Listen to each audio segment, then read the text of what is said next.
Welcome into No Punt Intended, presented by Club Fantasy. Week 2 is done. Week 3 is upon us. Week 2, I'm currently looking at our first page on the show sheet here. It is 3 quarters filled with injuries. So I hope you played the waiver wire well this week. I hope the waivers fell in your favor this morning. It's absolutely nuts. There were so many injuries this past week, so we're going to weave through all the injuries. We are going to help you in this upcoming week and hopefully navigate any of these injuries you might have, especially at the quarterback and running back position. Let's jump into it right now.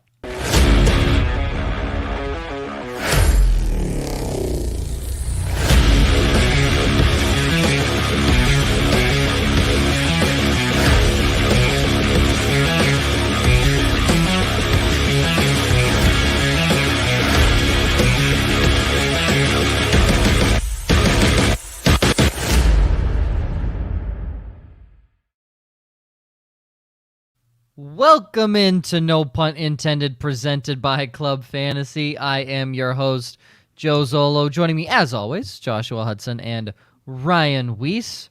Gentlemen, how was week 2 for you?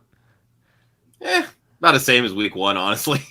Okay. Hit or miss and a lot of injuries. So there's also that. Same as week 1. My streams of the week did better. My teams did not quite as good, but I'm happy with how the season's progressing so far. I got a win versus Ryan in one of our leagues, so I'll take the most that. bullshit win ever. I'm 2-0 in a couple leagues. I'm 0-2 in my big money league. Also 0-2 in my big money league with the most points scored, but I faced the highest point total of each of the first 2 weeks. So football's the worst. I just week 1 I played against Adam Thielen, DeAndre Hopkins, and Joe Mixon, and then this past week I played against Cooper Kupp. Yeah. So I got you both beat. One-man wrecking crew. Yeah. I got boat raced by my ex-girlfriend in one of my leagues. She was trash talking you on Facebook too. She was too. My Dude, Facebook this lineup, oh my God. My Facebook flagged her comment as promoting violence, and I was like, "What the hell?" And then I looked at it, and it was like, "I'm gonna whoop your ass in fantasy." I was I'm surprised has gone too far. I'm surprised She Facebook trotted doesn't. out Lamar Jackson, Aaron Jones, Cooper Kupp, Rob Gronkowski, Deebo Samuel, Terry McLaurin, Chris Carson. No good. Not good. Terrible. 203 points. Wow, Good job, I didn't know murder was legal in Florida. That's strange. Well, to be fair, she lives in Vermont now, so. Well, murder's definitely legal in Vermont. Yeah. There's definitely a few hundreds of thousands upon bodies hidden in those woods somewhere. All right, let's dive into these news and notes here because there's a lot, as I said. Tyrod Taylor, down with a hamstring injury. He can't seem to make it past week 3 in his last 3 stints as a starter in the NFL. Davis Mills will start in his place. He will start tomorrow night against the Carolina Panthers. Andy Dalton, bruised knee, ruled out for week 3. Justin Fields is officially in to throw 4-yard out routes. So congratulations. We're super excited to see him throw basic Pee-wee level football. Carson Wentz. I mean, are we surprised? He's hurt again. Spraining both ankles is impressive, though. Here's the thing. Yeah. If Carson Wentz didn't try to extend the play and he just took the 1-yard sack, if he took the 1-yard sack, he's fine. But he attempts to twist his body and throw an incomplete pass, so the clock stops and there's no loss of yards. If he stops being an idiot, he would be healthy right now. That's simple. That's it. That's simple.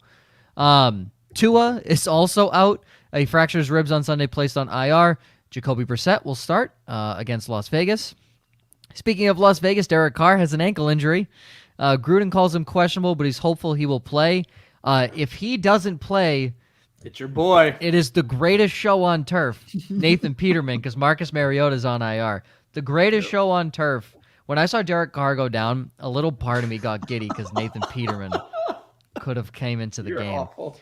No, I wasn't happy about Derek Carr's injury. I was more so happy that, I got to see the greatest show on. That is Nathan Peterman. Yeah, the greatest show on grass, Nathan Peterman. Jarvis Landry suffered a knee injury. He's on IR. Deontay Johnson on a meaningless play. Good job, Mike Tomlin. Avoided a serious knee injury. It's not a long-term issue, but he could miss a couple games as a result. Russell Gage, ankle injury week to week. Darrell Henderson, rib injury. San Francisco's running backs, it's basically the all-IR team. Elijah Mitchell, shoulder injury. Hasty, high ankle sprain. Trey Sermon, concussion.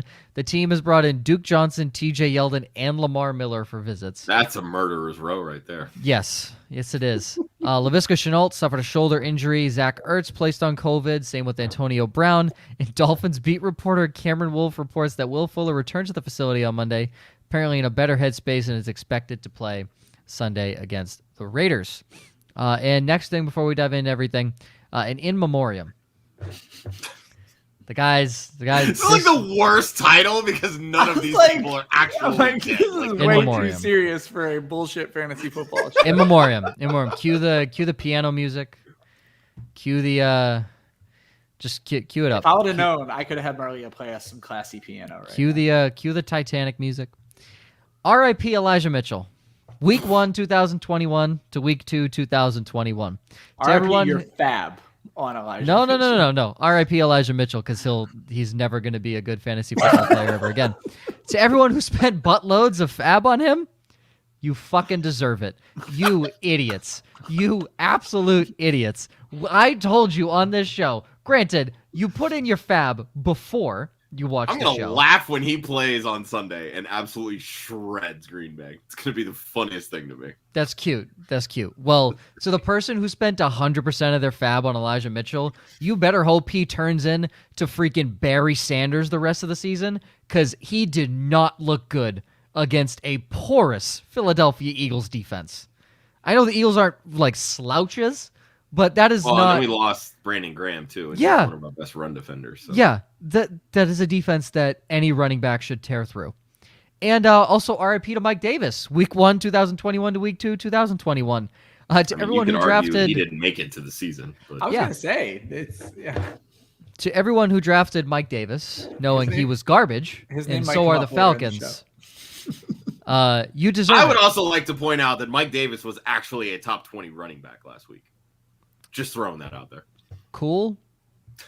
Just saying. The dude that was undrafted in every fantasy league had more points than him and plays on the same team. So, remind me again, why is Mike Davis even getting the football in Atlanta? Because it's kind of stupid. Yeah. So, my little in memoriam that I added because RIP to those guys' fantasy careers for the 2021 season. Greg asks, just real quick, are you guys answering Start Set questions? Always we'll answer any questions you guys have. We do it every Saturday morning as well, 11 a.m. Eastern, starts at different day where it's not just us. We bring on a guest in the industry as well to get their I think Greg actually joined us this past Saturday. So heck yeah, Greg. Yeah, Greg, any of our shows, ask Start Set questions. If you have a trade question, obviously ask any of that stuff. We're here to answer it. All right, let's fly through these 3 up, 3 down. Speaking of Mike Davis and his undrafted counterpart, Cordero Patterson is Josh's first up, followed by Cortland Sutton and Max freaking Williams. He really needs 3 X's because that performance last week was triple X and was only viewable to everyone 17 and above. Come on, guys. Come on. Ryan, you had AJ Green because he scored a touchdown. Oh yeah. Again, I do. All of my trash talk redeemed. I do want to point out. I was on the AJ Green train first, and I want to make that very apparent because Josh seems to forget it every time. Josh seems to forget every time. As vocal as you are, you're still not as vocal as Ryan. I was on the AJ Green train. I was literally the first person on the AJ Green train. No one else believed in him but me. Ugh. Okay. And the Carolina fucking Panthers, says Ryan. Damn right. You're damn right. And Rob Gronkowski, you asked a question. Is he the best fantasy tight end? He had a question from a follower. Would you trade away Kyle Pitts for Rob Gronkowski in redraft right now? Yes. So here was my answer. I don't know that Gronk is going to be able to stand up for the season. And if you're trading away Pitts right now for Gronk, you may be acquiring Gronk after he's played his best 2 games of the season and giving up on Pitts before he plays his best 2 games. And that was my only thing against that trade. I mentioned in our text thread that because we're still in the part of the season where people are valuing draft capital. And Kyle Pitts was going early in redraft. So I feel like if this is the kind of trade, like if you're ready to get Gronk because you believe in him, see if, tack on something else. Tack on a wide receiver that maybe has struggled a little bit that you think is going to have a bounce back based on schedule. Under the radar running back. They're dropping like flies. Any replacement running back at this point. I was saying now running back I could see. Receiver, I'm not doing it. It's not like Pitts has been terrible. Gronk has been great, and I'm not taking away anything from Gronk. I think behind Kelsey, not just he's the tight end 2 on the season, but I think he's probably the weekly tight end 2 right now. If you do projections and you're not projecting Gronk very high, you're probably doing it wrong. And I understand touchdowns sway tight end projections like crazy. But Pitts has caught, I think, 5 balls in his first game, 4 in his second, or maybe vice versa. The yardage was a little bit better in week 2. He's not been awful, and this is at a position where you don't typically start great. I think you're going to see him improve. And I think, again, I just go back to my point of Pitts is going to have a couple of 2-touchdown weeks this season, and you may be acquiring Gronk when he's already done that and giving up Pitts. You're essentially giving 80 tight end points to one of your opponents and losing them yourself. I don't know. I mentioned this when I told the follower, I was consensus low on Gronk. He's clearly making me look stupid. I have no problem admitting I was wrong, but I'm not ready to give up on Pitts for Gronk in a redraft league. Atlanta's Garbo. So they have to throw a lot. They have to throw a lot. So there's that.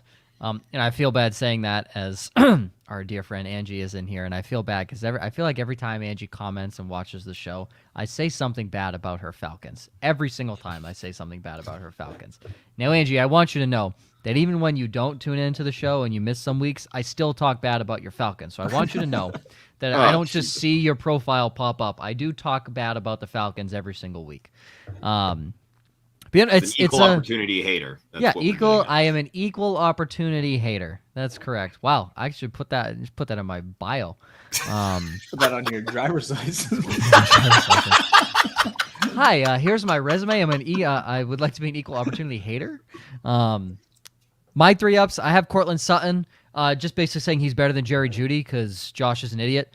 Bobby Wagner. Weren't you Josh, the one? That was me. Oh, you were on you? Oh. Yeah. All right, I've been on Team Sutton. Come on now. Okay. Well, Ryan's an idiot. Bobby Wagner, just because he had 20 freaking tackles. What the hell? And Cooper Kupp. Mostly, I put in my comment why you got to be like this because I was playing against Cooper Kupp. Literally, I think he caught every touchdown for Matt Stafford, correct, on Sunday? Yeah. I had Matt Stafford as my quarterback. So why? Cancel why? It can't cancel me out every time. And he gets more points because of the catch. Yep. And then the yardage is faster. Yep. Oh, absolutely railed me in that league. 3 downs. Josh, of George Kittle. Philly has not been covering the tight end since Malcolm Jenkins left. That is a fact. He was only 4 for 17. He said he's blocking on 62.3% of his snaps through 2 weeks. And, I mean, it's not surprising. He's probably the best blocking tight end in the NFL. Well, and again, I know you guys railed me during the summer when we had Bob Long on. This was my concern with George Kittle. They want to run the football, and when he's blocking, he doesn't have a chance to catch. They have no running backs alive anymore, so I'm not worried about it. Yeah, and I think he's going to have a good week this week, probably by necessity. So George Kittle will be the de facto RB1 in the offense. Actually, they're just going to run him on jet sweeps the whole time. Yep. Josh, you say Jameis Winston. You missed hard on that one. Woof. There, big dog. Missed hard on that one. Don't worry, I got your back on my 3rd down. I'll help you there. And AJ Brown, dude, what the hell? What is up with AJ Brown? I'm telling you, nobody put enough stock into Ryan Tannehill being out on COVID protocols. And it is biting that entire team in the ass right now. This is giving me Philly Dream Team vibes all over again. I feel like also the loss of Arthur Smith is not being talked about enough because in week 1, that did not look like the same offense that was run the last 2 or 3 seasons. And even this week, it still didn't look like it. Nope. It should be Derrick Henry getting the ball 35 times a game and Ryan Tannehill throwing it 27. Like, that's what the offense should be. And Tannehill should at least be hitting touchdowns in overtime games. So yeah, exactly. Ryan, you just have the fantasy tight ends as a whole as you're down. It's bad. Very bad. You said you've hit only one of your 10 stream of the weeks at tight end right now. Yeah, I think I was hitting at 40% last season. I'm hitting at 10 right now. Yeah. So yeah, there were only 11 tight ends last week that scored 10 or more fantasy points. Yep. It's an ugly position. And then you want to talk about a dead zone. So then you have Gronk, Kelsey, and Hawkinson scoring 20 plus per week. It's a cheat code.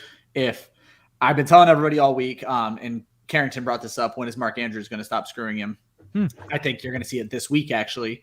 I think you're going to see Kittle this week. If there are people out there willing to move your Wallers, your Kittles, your Andrews, your Pitts, you acquire them. Gronk, you acquire them. If anybody's dumb enough, I have a follower, I don't think it was Carrington, but it may have been, where Kelsey was on the table. That's obscene to me in a Najee Harris, Logan Thomas trade. And I'm like, you accept that trade Najee Harris and Logan Thomas for Travis Kelce? Yeah. Wow, dude, I love acquiring Travis Kelce and trading away my flex steps. That's incredible. I don't think it was Carrington. I don't remember who it was. I was just helping him today, but that's crazy. Send offers out, people. I can't tell you how much it pays to be the active manager. Send those offers out because you have no idea what people are willing to accept. And maybe if you start the conversation, something swings your way. Yeah. I saw another trade offer this week where everybody's trying to set up these 3-team trades on Sleeper because it's the only app that like lets you do it easily. And the person I was helping was giving up Mike Williams and a 4th-round pick. And the long and short of it was somebody else was acquiring CeeDee Lamb in this trade. And I said, hold on a second. I go, if this person's willing to move CeeDee Lamb for Mike Williams and a running back, make that offer outside of this 3-team trade and you get CeeDee Lamb. And it worked. He actually ended up getting Mike Williams straight up for CeeDee Lamb. This person just was going off of production. What? These are the types of reasons why I'm like, send the offer out, because you don't know what's going to happen, to where this person was so infatuated with what Mike Williams had done over the last 2 weeks. He gave up CeeDee Lamb. It's a redraft league, but it doesn't matter. There you go. That was Carrington. So it's incredible. You don't know what could happen where you're looking at things one way, and Carrington's a very active manager, and Carrington wins a lot of his leagues because of that. So that's what you want to do. Be active, send those offers out, because you're going to start the conversation. Oh yeah. Ryan, you put Ryan Tannehill as your second downside, and you just said the Cowboys-Chargers game as a whole. That was a huge letdown. Yeah, 37 points on an over-under. Defense, I say 37 points on an over-under of 54. Neither quarterback in the top 20. That is not what we were promised with that game. So all the referees wearing super dark sunglasses the entire game. Who the hell calls Justin Herbert down when he's running backwards? That is the worst call I've ever seen. Very poorly officiated game. Oh my God. Me, I have Tyler Higbee. Bruh. This was great. Trevor Lawrence. Bruh. 2 points. 2 points. Sterling Shepard. This is a super flex. If I played Sterling Shepard over Trevor Lawrence, I win this week. That shouldn't happen. It's so stupid. And Sean Payton. Bruh. Just imagine the meme. Yeah. Bruh. Like that. That's what I have. I'm sorry. Why doesn't Alvin Kamara touch the football 70 times a game? Yep. What happened? What happened? I get it. Carolina's defense looked great. Why does Alvin Kamara put up 3 points for me in a standard league? Why? You're telling me Alvin Kamara had 30 total yards the entire game. Your offense sucks. Marquez Callaway, garbage. Deontay Harris, garbage. Adam Troutman, who the fuck is he? Jawan Johnson, a tall stick. That offense sucks. Alvin Kamara is the only good thing in that offense. And guess what? New Orleans is going to suck again this week because they're playing New England. And what's Bill Belichick going to do? Quadruple team Alvin Kamara because no one else can beat them. not a person on that. Sean Payton is a terrible head coach, and anyone who tells you otherwise is an idiot. Yep. Sean Payton is an awful head coach. And I texted in our group chat, and Josh said, yeah, it's because Sean Payton doesn't have 8 of his assistant head coaches running the show. And it's true. I didn't think it'd be that much of an issue losing 8 assistant head coaches. I figured, Alvin Kamara will still touch the football 70 times that game. It blew my mind. Yeah, it's incredible. Like, a top 3 player at his position, a top 10 player in the NFL, at least on offense, maybe not overall, but at least on offense. How do you not give him the ball 60% of the time in that game? Absolutely blows my mind. And that's a huge touches the entire game. That's a huge reason why Jameis Winston was terrible. And yes, obviously Carolina's defense looked great. The offensive line for New Orleans wasn't great. But why are you not running dump-offs to Alvin Kamara? What your entire offense for the last 3 years was dump off, dump off, dump off. Yep. Why'd you get away from that? It worked. Now, granted, Jameis can throw it down the field, but why are you getting away from what worked? And what worked was Alvin Kamara. That blew my mind. And I've said before the season I didn't want to draft Alvin Kamara, but I was sitting at 3 in multiple leagues. He was the right choice. Cook and McCaffrey are off the board. Well, to be clear, Kelsey was the right choice, but yeah, but you know me. I'm not taking a tight end in the robust RB. Yeah, it's just robust RB or bust, and it's not looking good. And again, it's 1 week. Like week 1, Alvin Kamara. I mean, he wasn't lighting the world on fire, but he looked good, right? He had I think he had 19, 20 points, which, from any running back outside of Alvin Kamara is a really good week. Yeah. So all right, let's dive into some of these questions here before we get into our upside downside. I don't know why Chris keeps attacking me on Austin Eckler. I was right in week 1 and right in week 2. I really don't understand why he's attacking me. I don't get it. I said sit him in week 1, it paid off. I said start him in week 2, it paid off. No, do not play Elijah fucking Mitchell over Austin Eckler. That's idiotic. That's just simply stupid. Just add some analysis to this. Eckler is my RB2 this week. He's playing Kansas City. They don't have a defense. Like, what was it? They certainly can't stop the run. Oh my God. No, I mean, take out Lamar Jackson. Devonta Freeman was running circles around them, and he hasn't been able to run for 5 years. Latavius Murray looked good. Like, this 30-year-old running back's looking good against the Chiefs. Eckler's going to have a field day against them. And we talked about it, too, because a lot of people were worried about Eckler's targets after week 1. I think all of us said it here. He was going to bounce back just fine. I think he had 7 catches, correct? And I won't lie, I was worried. He had, 7 of 9. I think he had 7 catches. Know what the offense was going to look like, and it clearly bounced back with no issue. One of them, he was blanketed by a tight end. He goes up one hand, catches it on a wheel route. Yeah. No, we're not worried about Austin Eckler. He actually had more targets than Keenan Allen last week. Yep. That was such a weird game. Very weird. From start to end. Very weird game. Pick 3, and we need at least one of them being a running back in a PPR. Devonta Smith, Michael Pittman, Jalen Waddle, Myles Gaskin, Elijah Mitchell, Darrell Henderson, Tony Pollard, Jamal Williams. Let's start with the running backs here. I would go Tony Pollard. If Henderson's healthy, I'd go Henderson. Okay. If Josh? not Henderson, I would go Pollard. Yeah, if Henderson's healthy, I would definitely go him. I'm trying to. Who does Miami play this week? At home Raiders. against the Vegas. Raiders. Oh, in Vegas. With a backup quarterback, they may end up having to rely on Gaskin. And given the wide receivers here, especially with a mobile quarterback, I don't know how well it's going to play out for yeah, Gaskin. and it's like Brissett's not a slouch either. We've seen Brissett and that's the thing. start He's going to have a whole week to prepare this time around. Yeah. So for me, if Henderson plays, and again, I don't like that matchup at all. But Terrible. The way that they're using him, I think you just have to start him for the volume. Yeah. Smith worries me a little bit. Waddle, I'm actually high on Smith this week. I'm worried about the receivers because I think Rager's actually going to have a better game than Smith this week. I mean, yeah, it's a dart throw. I'm just leaning Smith. I like both wide receivers in general. I don't love their quarterback situations. If it's Wentz, it's Pittman without a doubt. Correct. If it's not Wentz, I probably go Waddle because you're going to lean on what's working in that offense. So I would roll Pollard. I would do the same thing as Ryan, except instead of Henderson, I'd go Pollard. Devonta Smith is the yes. If Wentz is in, Pittman. If not, Jalen Waddle. I'd probably go all running backs here. You Pollard, could. Really? You could easily.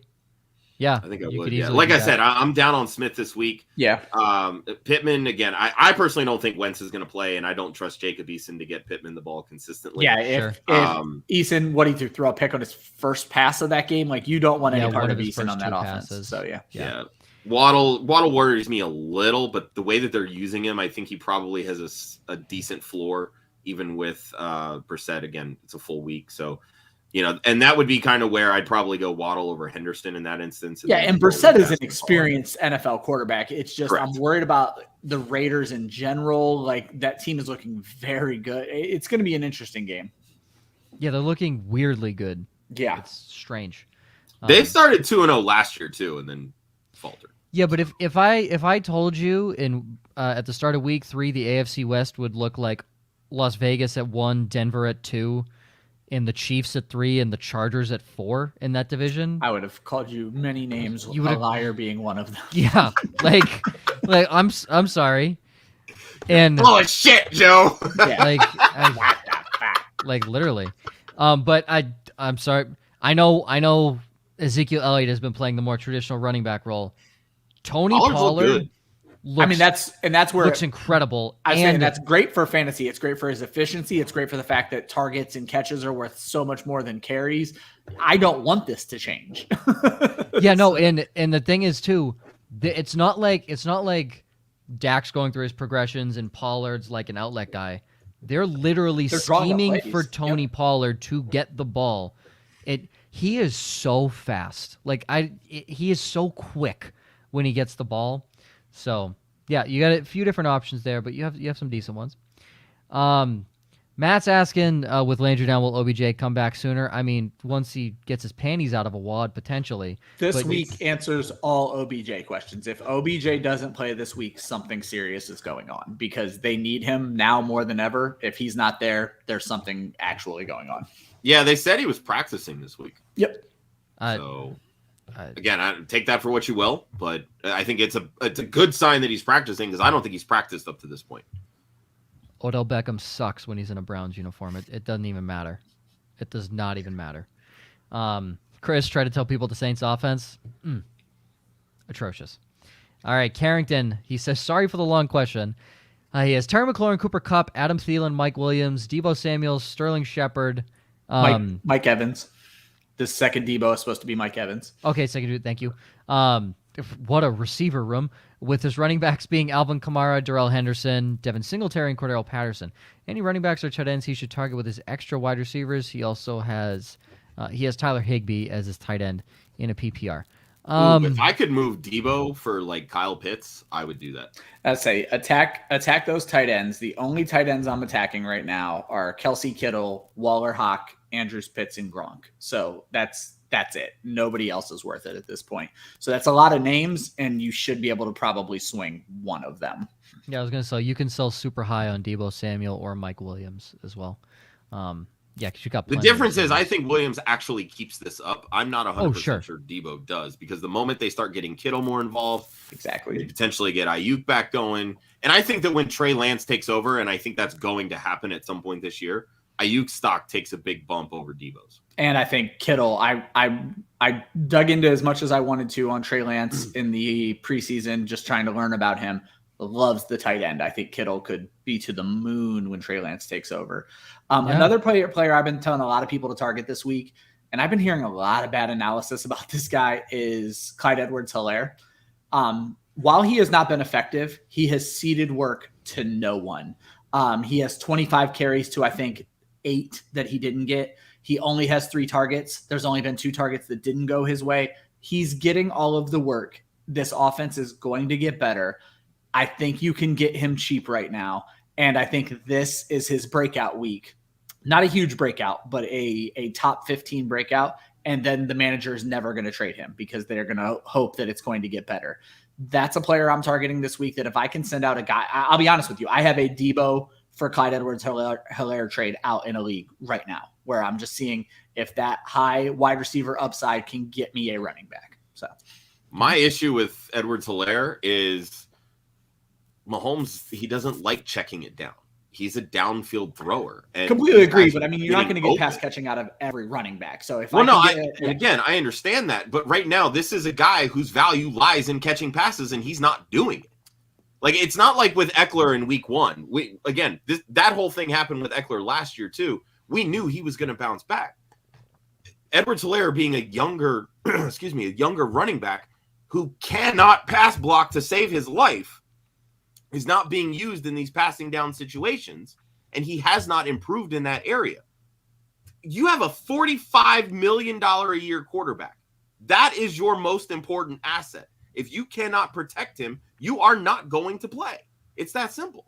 So he's on the field and he's going to run. He becomes one-dimensional in that sense, and that's why he has such a low yards per carry average. I think it will bump up as the offensive line starts to gel, which, again, is not it right now. And I feel like if you try to acquire Edwards-Helaire this early, it's going to come back and bite you.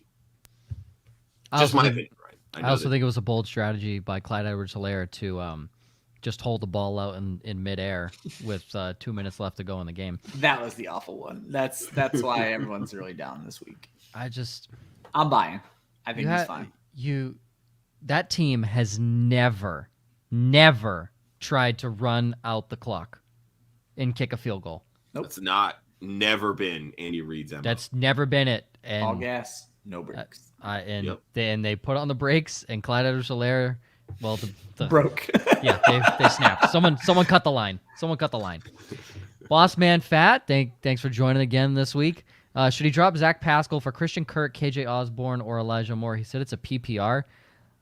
I have been on the Zach Pascal train for like a year and a half now. Yeah, you're putting all those guys in similar situations. Moore, you're hoping has bigger upside than Zach Pascal. You just haven't seen it yet. So I'd consider Moore. I think Osborne is a flash in the pan. He's getting a ton of targets right now, traditionally in a spot where the wide receiver 3 doesn't get a lot of targets. So I don't like him. Kirk, you're already seeing that shift to Rondale Moore. So maybe for Moore, but honestly, I think I'd probably hold Zach Pascal. He's the true wide receiver 2 in an offense that needs one. So I'm very intrigued by KJ Osborne. Yeah, you're the one who brought him to my attention. I'm still not sold. And it's all Miami because Hurricane. No, it has nothing to do with that. It's simply because this is a team that used to run a ton of 2 tight end sets because they're a run first offense. Yeah. Guess what? They don't have a freaking tight end anymore. They have 2. So what are they doing? They're running 3 tight end sets as a result. Tyler Conklin. Right now, KJ Osborne is outproducing Justin Jefferson. Hold on. Just real quick. Tyler Conklin looks like he has his helmet on backwards when he tries to catch a football. Like, he has been awful. And then he's still outplaying Herndon, which says all you need to know about Chris Herndon. Yeah. Well, and I think that's more not necessarily a product of his talent. It's more a product of he just doesn't know. Yeah, doesn't know the system yet. Sure. But it's funnier to say that Chris Herndon is Garbo because everyone in the fantasy industry for 2 straight years was hyping up Chris Herndon. It's like, oh, this is his breakout year. Oh, week 14 is his breakout week. No, it's week 3 of next season. It's never, I think Adam people. Gase just absolutely killed what little momentum he had from his rookie year. Gross. Unbelievable. Absolutely gross. But no, I am intrigued by Osborne. I don't know that I would be rushing out to get, again, Zach Pascal's not like a world beater by any means. So if you wanted to take a flyer on Osborne, I don't think you're going to lose one way or the other. But with Pascal, right now he's playing because Paris Campbell's out. Like, and because it seems like that's who they want to play. They want to play Campbell. Pascal has gotten these opportunities because of the injuries to the wide receiver position over the last couple of years. All of the camp reports leading up were saying Pascal was just flat out ahead of Campbell. I'm thinking. Yeah. You want to know why? Because Zach Pascal's playing the slot now. They moved Campbell outside. Yeah. Yeah. Well, because Zach Pascal's better than Paris Campbell. It's that simple. It's not even close. I mean, keep in mind, and I know you guys hate him. I don't. T.Y. Hilton could be back in week 4, and that changes. I love T.Y. Hilton. What are you talking about? Yeah. I don't hate. Yeah, T.Y. that changed a lot too because Hilton was playing 60% of the time in the slot too. So T.Y. Hilton could be a top 36 receiver this year based on the 2 games he plays against Houston alone. We talked about that, yeah, and he had a very strong end of the season last year with Houston games included. So I'm interested to see him coming back. You could give me Jerry Rice in his prime against the worst defense in NFL history, or in T.Y. Hilton against Houston. I would tell you to play T.Y. Hilton against Houston because he owns that team. And as bad as Houston is this year, dial him up. Oh God, whew. Line him up, baby. Should Jason trade Damian Harris, Brandon Cooks, and Justin Fields for, I'm going to assume, Justin Jefferson, Myles Gaskin, and Trey Lance? So you're basically getting Trey Lance for Justin Fields, Justin Jefferson for Brandon Cooks, and Myles Gaskin for Damian Harris. Or does he trade Lockett and Damian Harris for Robert Woods and Antonio Gibson? I mean, I feel like they're both... I want to assume this is Dynasty. Sure. He also adds he still has Ezekiel Elliott and Clyde Edwards-Hilaire, as well as Juju Smith-Schuster and Brandon. If this is Dynasty, give me the Jefferson end all day long. Yeah, I think even in redraft, I'd rather have the Jefferson. I'm close between those two. It depends on if I needed a quarterback to play right away, because I think Fields, say what you will about his passing ability, what he does with his legs is going to get it done over these next couple weeks. But if you don't need someone right away, the Jefferson side, Well, or Ryan, this could be a really, really deep, 14-team league, and that's why we're talking about swapping backup quarterbacks. Could be. Well, Ryan hits puberty. It is a redraft full PPR league. Okay. So yeah, it is a redraft. I would PPR. I would lean Jefferson and Gaskin because Harris doesn't catch any passes. Yeah, Harris doesn't catch any passes. Yep. And Cooks is going to be on the downswing over the next 3 weeks with Davis Mills at quarterback. Yeah, now, and are we not putting enough into the Lockett Harris for Trees and Gibson? No, because I wouldn't move. You should get it. You should get a king's ransom for Tyler Lockett at this point. Yeah, and Woods and Gibson eat that. Yeah, right no. now. Woods and I Gibson love Gibson. I'm all about it, but so there you go. Maybe ask for more in that trade. Yeah. He has Tom Brady as his starting quarterback, okay, so he doesn't really. Side. Yeah, he doesn't need Justin Fields or Trey Lance at this point. No. So who would you rather have, Jefferson and Gaskin or Cooks and Harris? And I feel like that's Jefferson and Gaskin. Yeah, Jefferson and Gaskin. There you go. From James, his RBs are Dalvin Cook, Antonio Gibson, Damian Harris. Wide receivers are Calvin Ridley, D-Hop, CeeDee Lamb, Chris Godwin. Good Lord. And Antonio Brown. And his tight end is Kyle Pitts. Should I try to trade Pitts, Godwin, and Gibson for Kelsey and Monty?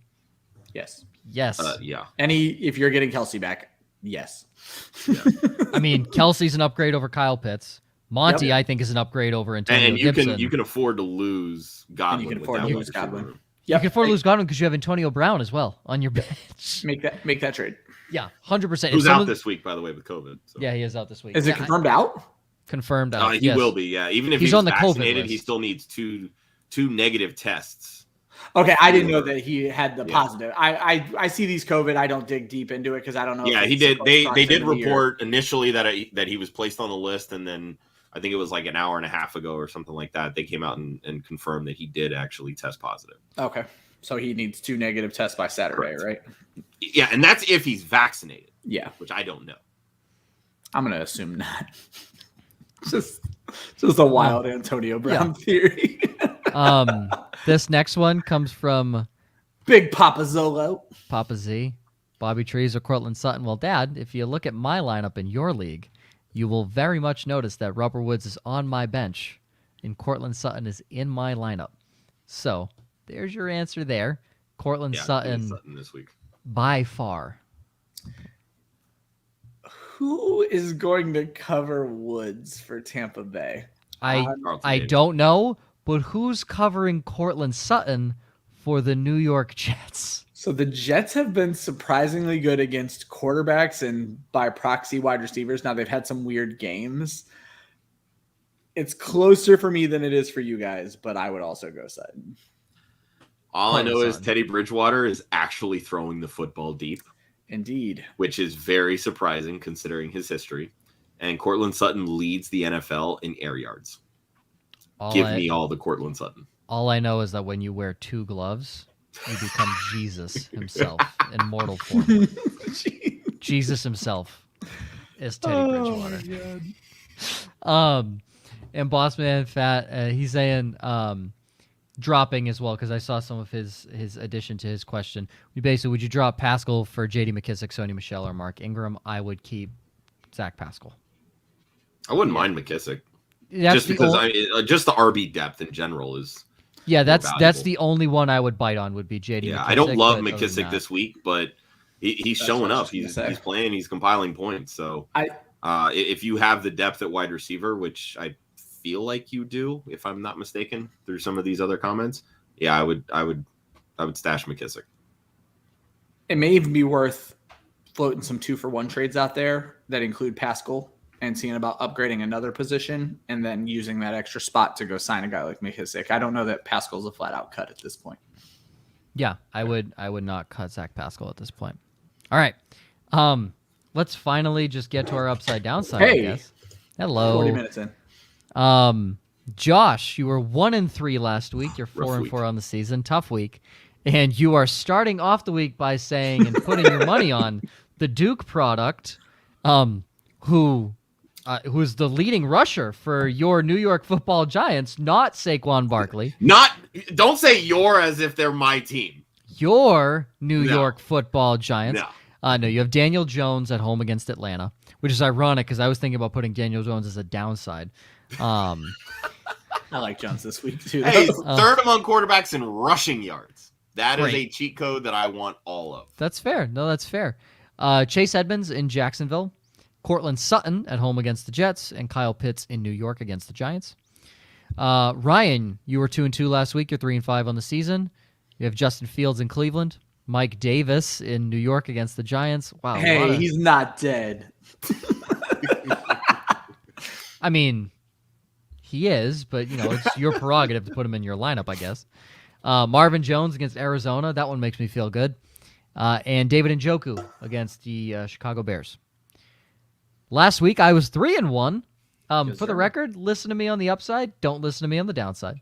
Now, I do tend to make very outlandish downside choices. But, yeah, I'm not great on the downside this year. But 3-1 last week, 6-2 in the season. I have Baker against the Bears. I want to say I was looking through upside, like a legit upside quarterback that wasn't obvious. I didn't really see much. It was a little rougher for me as well. I tried not to pick my stream of the week, guys, so it was a little rougher for me as well. I was thinking Justin Herbert, but I feel like Herbert again is kind of an obvious pick, so I didn't want to pick him. So I went Baker because I feel like a lot of people saw what the Bears did last week. Might be a little hesitant if they have Baker and might not have another good matchup at quarterback, but I like Baker. There's a caveat here: Kenyon Drake or Josh Jacobs, whoever starts. So if Josh Jacobs starts, it's Josh Jacobs. Peyton Barber? What? He's the one that starts when Josh Jacobs is out. What? Yep.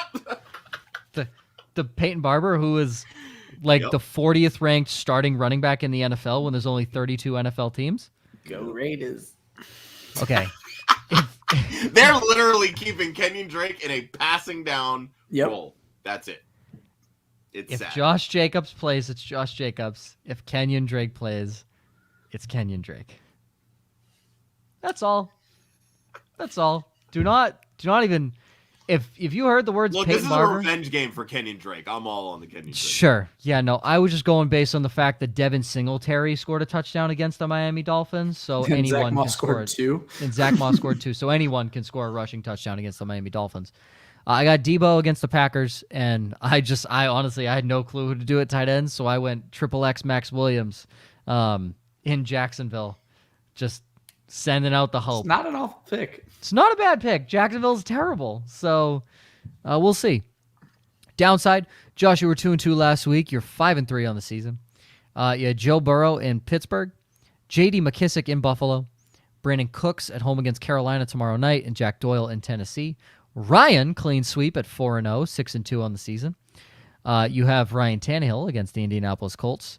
Kareem Hunt at home against the Chicago Bears. Allen Robinson in Cleveland. And Tyler Higbee at home against the Bucks. I already said I'm terrible at downsides. I was 1-3 last week. 2-5-1 on the season. I was so close on Darren Waller.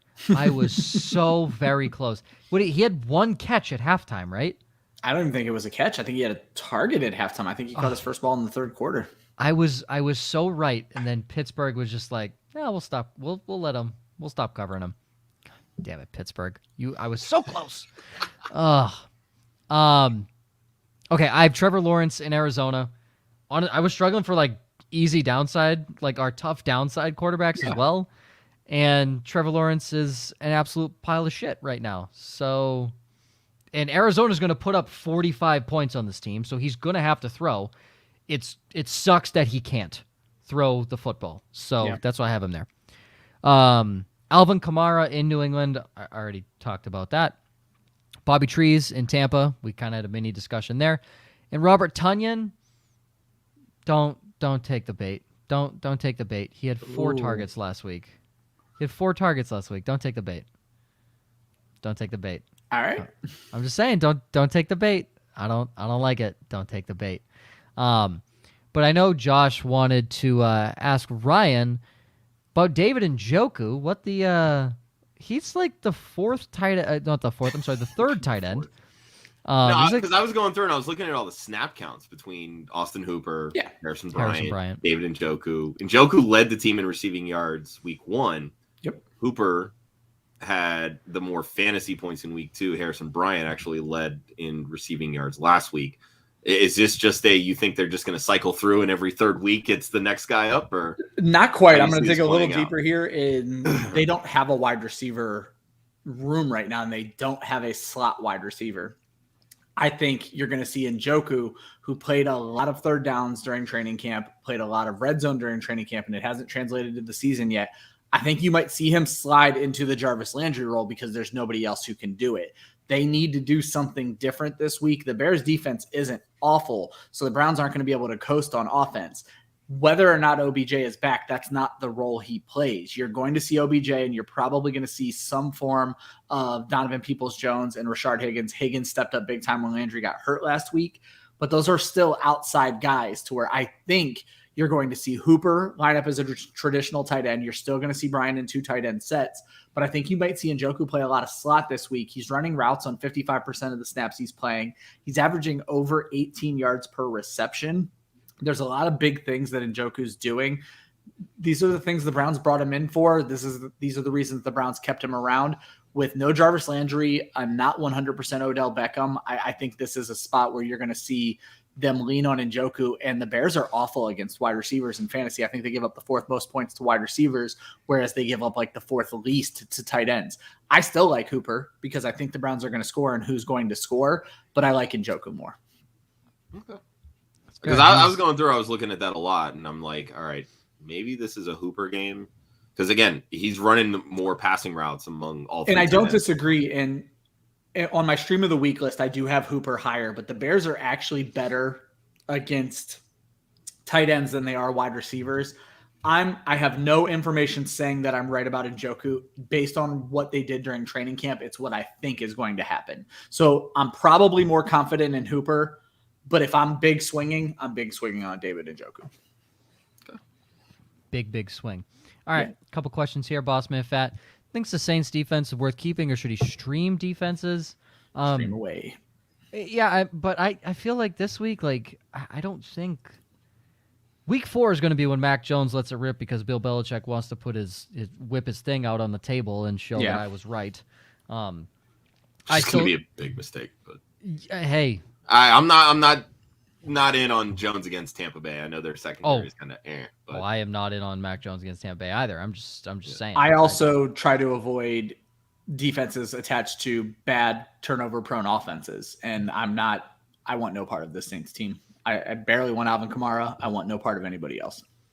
I picked up the Giants defense in a few leagues, and I know I will get to Ryan's stream of the week. I said the Giants let me down last week. They only scored 2 points last week. They didn't play terribly. I just don't think they were ready for Terry McLaurin to do what Terry McLaurin did. I think the Giants, much like the rest of us, underestimated Taylor Heineke. That tends to happen on a short week. Yep. Can I just say I never underestimated Taylor Heineke, so we'll just get that straight. But no, there's typically streaming options out there. I was a little shocked to find because I thought I was going to get to make them a stream of the week again. The Panthers are available in 40% of leagues. That doesn't qualify for my stream of the week, but you want the Carolina Panthers. You want them this week. This week? Oof. Yeah. They've got a pretty easy schedule, actually. That's what I'm saying. And this defense, as I've been beating into your heads for 3 weeks, this defense is good, not just bad games good. There are very few defenses that I say you maybe ride out tough matchups. I'm thinking you ride out tough matchups with the Carolina Panthers right now. There you go. But yeah, there's plenty of options out there. Definitely plenty of options. Carrington, this is back to Ryan's. Okay, we're swimming in the river. We're streaming. I don't know if I would drop Ryan Tannehill straight up because someone would immediately. I'll be honest with you. I dropped him in 2 leagues where they're 10-team leagues. So I have a feeling on my bye weeks. He was not my starter, though. I had gotten Stafford in 1 league and Brady in another league. So, but Tannehill was my number 4 quarterback this season. And I feel jaded and disappointed, and I have dropped him. If it's it's a rage drop. Okay. It is. If There it's you a go. 10-team league, I say you drop him as quickly as you can. 12-team, it gets slightly questionable, and I wouldn't drop him in a 14. But I haven't started Tannehill once this season. I'm not starting him this week. I feel like there's someone on your bench that isn't that you can drop and no one would rush to pick him up. I feel like someone would rush to pick up Ryan Tannehill for free. That's all I'm saying. They were paying attention. That's all I'm saying. Vopsy, yo wisp. It's the new saying. It's the new saying. What's that? That's the new saying. Should he claim Javonta Williams in a 10-man PPR? Yes. For Ryan Tannehill immediately. No, okay, not for Ryan Tannehill. In a 10-team, drop Ryan Tannehill. You're not dropping. I mean, I guess Joe hates Mitchell, so he's going to tell you Mitchell. Drop Ryan Tannehill. Sign Javonta Williams. Yeah, they'll tell you not to drop Elijah Mitchell because running back depth is king. I'll tell you to drop Elijah Mitchell because he's terrible. So, I mean, I get the idea behind dropping Elijah Mitchell. Again, if he doesn't play this week, then you can just write him off into the sunset. Just drop him. It is what it is. Drop Ryan Tannehill. Sign Javonta Yeah, Williams. I don't have Quickly. an issue dropping Tannehill, but for me, like, who's your other quarterback? Doesn't matter. Get Javonta Yeah. Williams. Put Javonta Williams in at quarterback. It's going to be better than what you're getting out of Ryan Tannehill. Javonta Williams has a fantastic matchup this week. Yes, he does. I'm all about Javonta Williams this week. I built a couple of DFS lineups already. Heavy Yeah, Javonta except Williams. I think Gordon actually has a better game than Williams. They're using him in the passing game, and that's where the Jets struggle the most. Yeah. Sure. From my younger brother, he just traded Kittle and Mike Davis for Jonathan Taylor. Thoughts on that? I believe he has Tyler Higbee as a second tight end. I mean, you clearly got the best piece in the trade, but I'm against moving George Kittle at this point. I don't know. Well, That's fantasy rough tight one. ends suck, Yeah, especially so- because now with Higbee, you are stuck streaming tight ends for the rest of the season. Yeah, not unless Max Williams goes off. Yeah, I probably would have held Biped. Kittle. I would have held Kittle, I think, but I mean, what's done is done. I love Jonathan Taylor. Taylor is definitely a huge upgrade over Mike Davis. I will say that. No. Just be ready to attack that tight end streaming. And Yeah. I'm going to be honest, maybe don't take my advice until I get my foot in there. Do the exact whatever 5 names Ryan tells you to pick. Find five 5 names. other Find the names 6 on the guy. waiver wire Yeah. and pick them up. And Vopsy says his quarterback is Kyler Murray, so Ryan Tannehill will Yeah, never see drop the light Tannehill. of day. Yeah, Ryan Tannehill. will Drop never see the light of Tannehill, day. go grab Javonte Yeah, Williams. Arizona's bye week, I Time think, is week coming. 9, so you have plenty of time to figure Yeah, you got all plenty that of time. out. So. All right. We'll fly through Ryan's stream of the week here. Last week, quarterback scored 25 points. This week, you got Sam Darnold in Houston. I don't really think anyone needs an explanation Boat there. race. Tight end, don't listen to him because he has Cole Kmet in Cleveland. I think Justin Fields needs to play it safe. The Browns are giving up 11 points per game to the tight end, which is about what it takes to be a top tight end every week. Cole Kmet So just is because of that, terrible. Jimmy Graham is catching a touchdown this week. Probably, but Kmet's playing way ahead of Graham. Kmet is garbage. And defense, so the Giants let you down last week. I'm going to go out on a limb and say the Cardinals don't let you down. Yeah, this it's going to week be against bad. the Turnover Jaguars. sacks and a defensive touchdown is what it takes, and I think you're going to see all of that in this game. My kicker, I'm Tristan Vizcaino, I believe is how you say his name, from the Los Angeles Chargers. He looked pretty good. He has an end-over-end kick. Goes fairly straight, minimal left to right movement. He's in Kansas City, so he is playing outdoors, but he already played outdoors in Washington, so he can understand the elements there, at least at the pro level. I like him as a kicker, and I guarantee you he's available in your league. unless you're in a very deep league. So I like Tristan Vizcaino this week. Our Thrive props. We've won every single one except one last week, and my one was the Logan Thomas touchdown catch. Which went to Ricky Steals-Jones instead. Yep. Yeah, I saw that, and I was like, seriously? Yep. What is that? Right process, wrong result. Yeah, so stupid. So Josh, you have Davis Mills under 225.5 total yards, and I assume that's just total yards passing. I believe it includes rushing yards. Oh, too. includes. I mean, Davis Mills isn't really a mobile. Yeah, he's not quarterback. running. Yeah, he's not going. He's going to run for his life. I was but just he's not saying, running positively. Depending on how they calculate their yardage, I believe he had -2 rushing yards last week. So that might help you. Yeah, That's basically a coin flip. So Yeah, because I was looking at that. My only worry with that is like if Carolina gets up early so fast and they that's what just killed call me on off Big the Ben dogs. last week. Yeah, that's my only worry there. But I do like that. I feel like this is a cupcake bet. It feels too good to be good. And how is it 50-50? I don't understand it. Christian McCaffrey over 74.5 rushing yards. He was might only go at 174. I'd say he was over 100 in week 1, just at 72 last week, but that was playing against the defense who can stop the run in New Orleans. Houston is giving up 107 rushing yards per game, and they haven't faced Christian McCaffrey yet. So smash the over on that. I don't. It's so stupid. Like I don't understand that. I was gonna sign into my Thrive, but apparently I was logged out.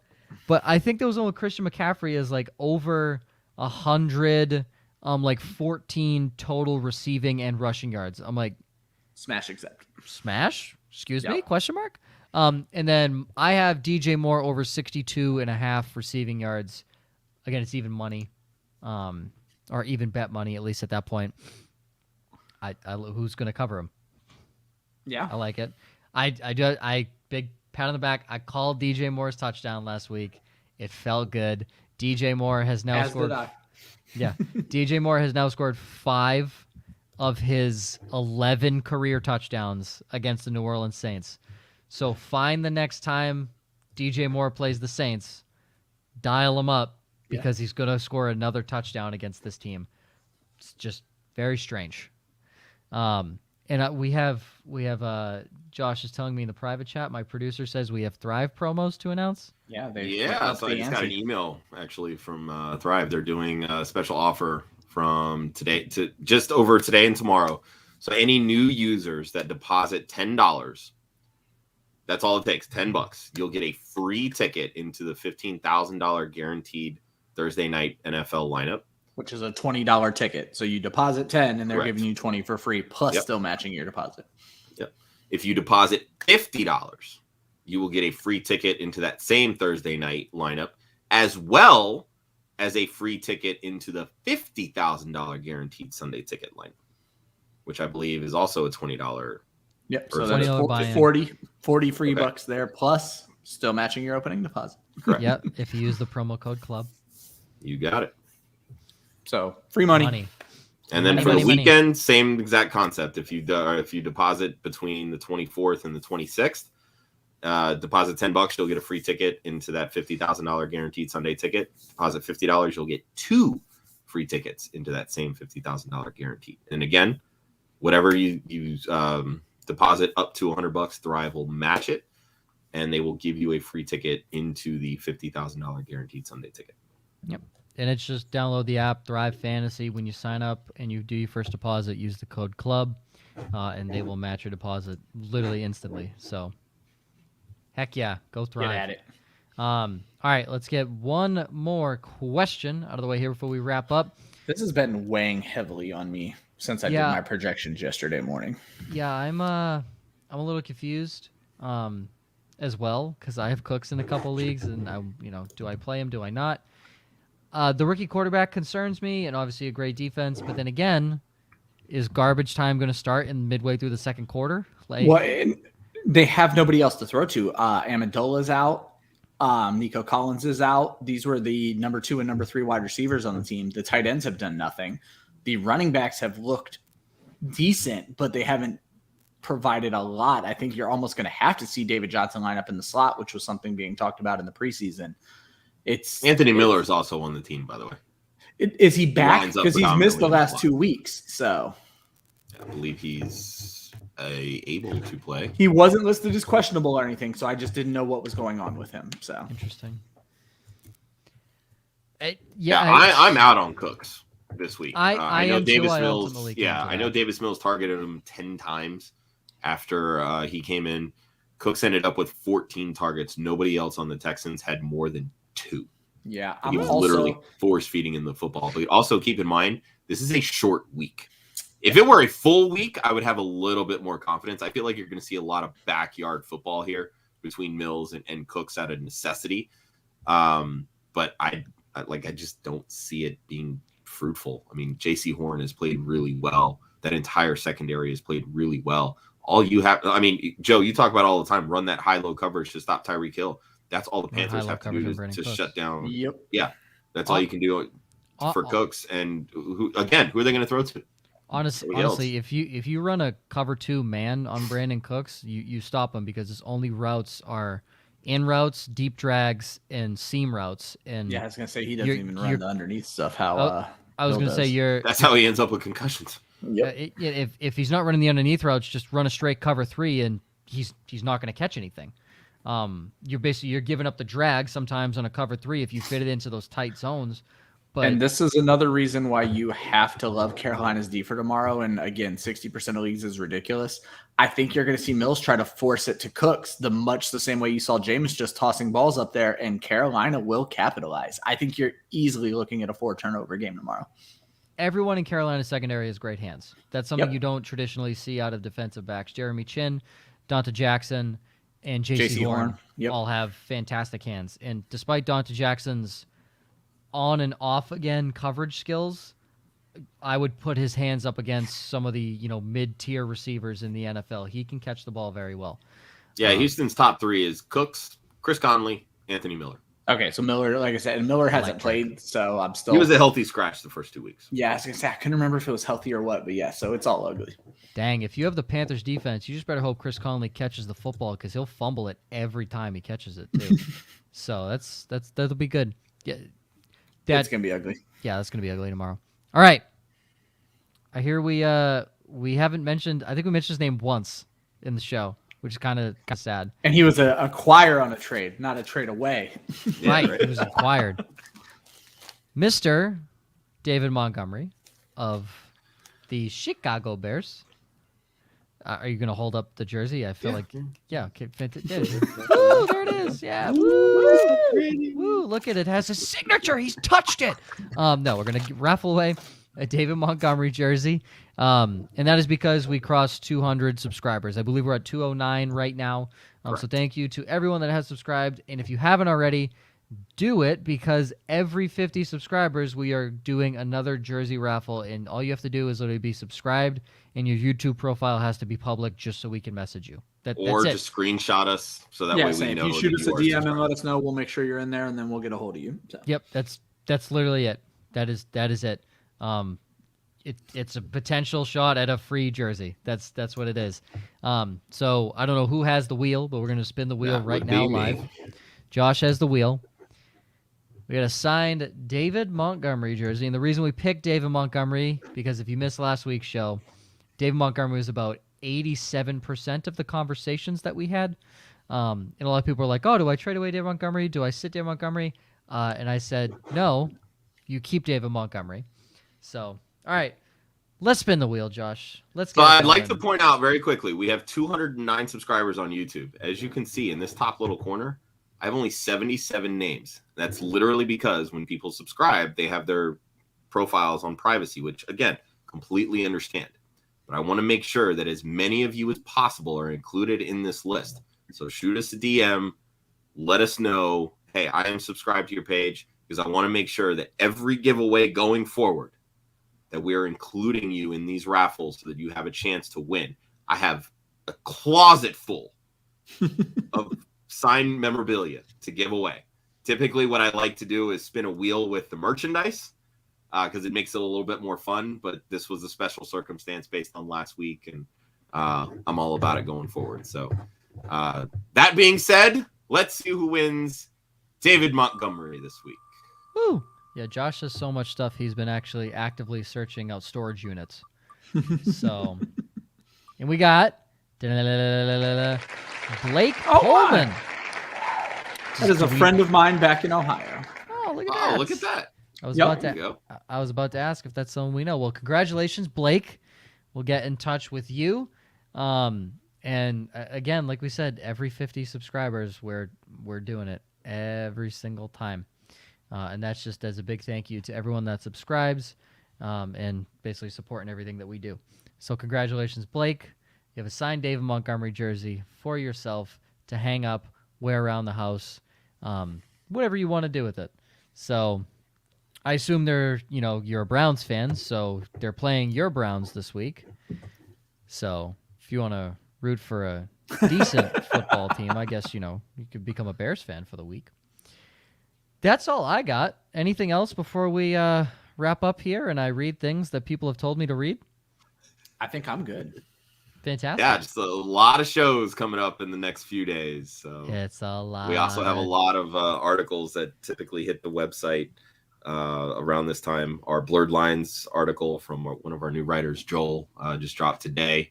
You can also find Ryan's DFS report that comes out weekly. Tomorrow we should have our Dynasty report from one of our writers, Drew Metcalf. That should be coming out. Chris Molina, who's been in the chat tonight, he'll have his top 5 Thrive props for Sunday. I'll have my confidence plays coming out on Friday. Tomorrow as well, we'll have Captain My Captain, Doug, who was on our Start Sit show Saturday. He does a Captain's Showdown slate write-up for the Thursday night lineups and Kira's Cash Grabs on Saturday morning. So, yeah. LFG. A lot of good stuff coming soon. All right. And we may have a Justin Fields article dropping in the next day or two as well, ahead of his first start this weekend. I don't want to confirm that, but we may. Okay. Well, for shows, tomorrow night at 6, DFS and Chill. It says week 2 of DFS and Chill, so whoever wrote this... I forgot to change it. Yeah. Sorry. Okay. Jeez. Nope, we're redoing the week 2 show. We're redoing week 2 this time because Ryan's very angry at the tight end position. Week 3 I have no picks on that show. I let the smart people do the heavy lifting there. Week 3 DFS and Chill. Ryan hosts, co-host and lead writer of the DFS. Kira will be joining. This week's guest is Steve Taroni. He's at FF Professor ST3, and he's host of the Hot Take podcast and contributor with Team Rise or Fall. Yep. He'll be joining the show. Also, tomorrow night, following DFS and Chill, the debut of Club Dynasty, hosted by Joshua. There's the point, because it was off screen. And one of our Dynasty writers, Zach Smith. And this week's guest is TBD. Personally, I've never heard of TBD, but I'm excited about his or her appearance on this week's show. We don't know their Still Twitter trying handle. to lock down a guest. Okay, fantastic. Everybody that we've contacted, no, we're busy. So it might just be me and Zach. So we'll see. There you go. And as well, we had a lot of start sit questions today, but if anything changes or you want to ask more people, you can ask us on Saturday at 11 a.m. Eastern, Start sit different day. Full crew is back. Yes, this is my first show. Starts at different day this year because this is the first time I don't have anything. We welcome our DFS writer Kira back as well. She will be joining the show after being unable to join us last week as we had planned.